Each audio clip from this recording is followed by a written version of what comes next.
Fahrenheit 451 in 10 minutes or less.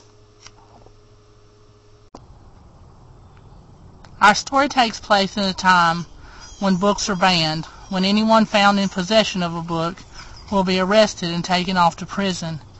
Their books will be destroyed by firefighters. Firefighters no longer put out fires, but they start fires, fires which destroy books at 451 degrees Fahrenheit. Captain Beatty and Montag are just two such firefighters. Montag? Yes, Captain Beatty. I don't think I've ever seen anything as lovely as when books are burning. It just makes my heart swell with joy to see all these words just go up in smoke. Oh, me too, Captain Beatty. It's a wonderful sight. I couldn't ask for a better job than being a firefighter.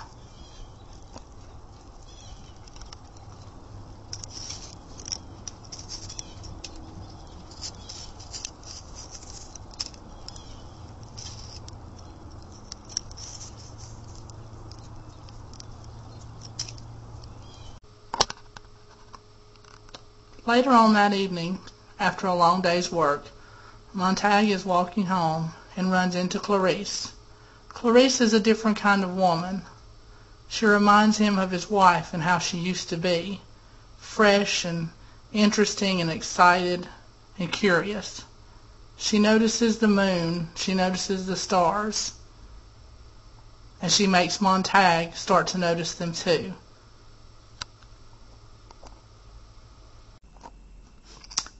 Later that night, Montag returns home to his wife Mildred, who is once again entranced by the TV. The TV is her life. It means more to her than anything. It means more to her than Montag. It's even become, well, like her family. Montag confronts her about this.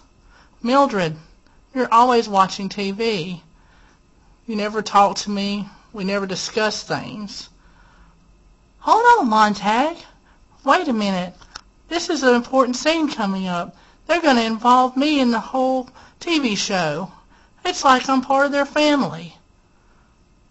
Oh, forget it. I'll just go to bed.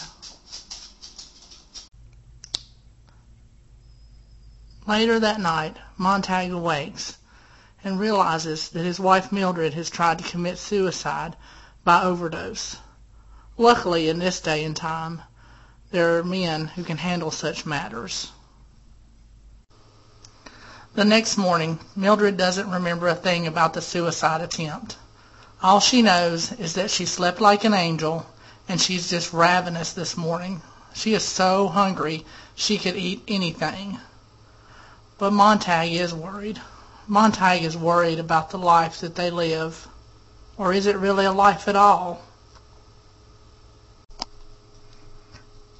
After Montag meets Clarice, and after his wife Mildred's attempted suicide, Montag starts to wonder, do the words in the books that he burns every day, do they actually mean something? Could they actually help? So at the next house burning and book burning, he decides to steal a few books. But Montag has a secret. He already has some books that he's already stolen previously. But this time it's different. This time he decides that he'll actually read some of the words in the books. That night, Montag takes out his books. He begins to read the words that are against the law to read, to even possess. Mildred has friends over, and they rush for home to get away from this crazy fireman who has decided to go against the law. Montag knows it's only a matter of time before someone sounds the alarm that will send the fireman to his door, to his house, for the destruction of his books and his home. He can already sense the mechanical hound is on its way and hear the clenching and unclenching of its jaws in anticipation of the destruction of Montag.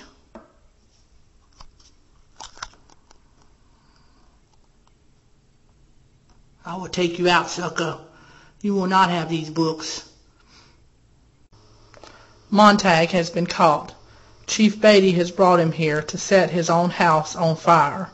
As Mildred races past with suitcase packed, she exclaims her aggravation at Montag for losing everything they worked so hard to have.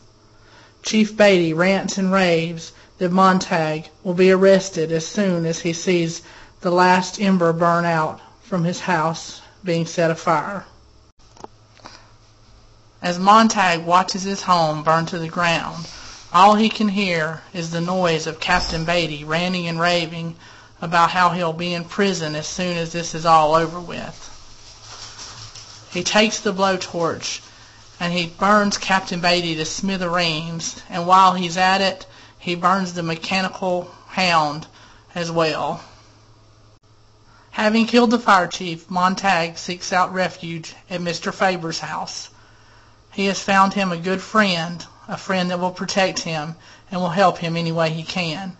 Mr. Faber tells him that the only way that he can escape imprisonment is to go to the river. If he can make it to the river, he can make it downstream to the book people, out into the country where he won't be bothered by the firefighters.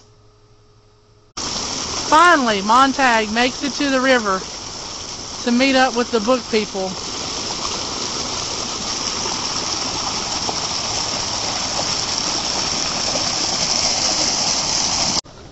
Montag finally makes it to the book people after an arduous trip down the river, but they take him in with open arms.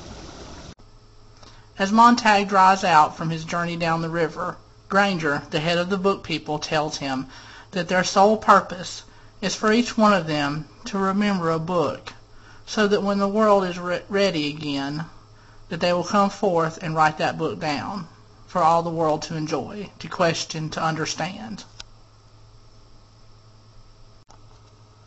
Overhead, they see the firefighters, and in the distance they see bombs obliterating the city. Montag knows that his wife is dead. But this is their purpose to head back to the city to see who needs their help and who is ready to listen. Montag is still in fear for his life, so he is now dressed as a goth. The end.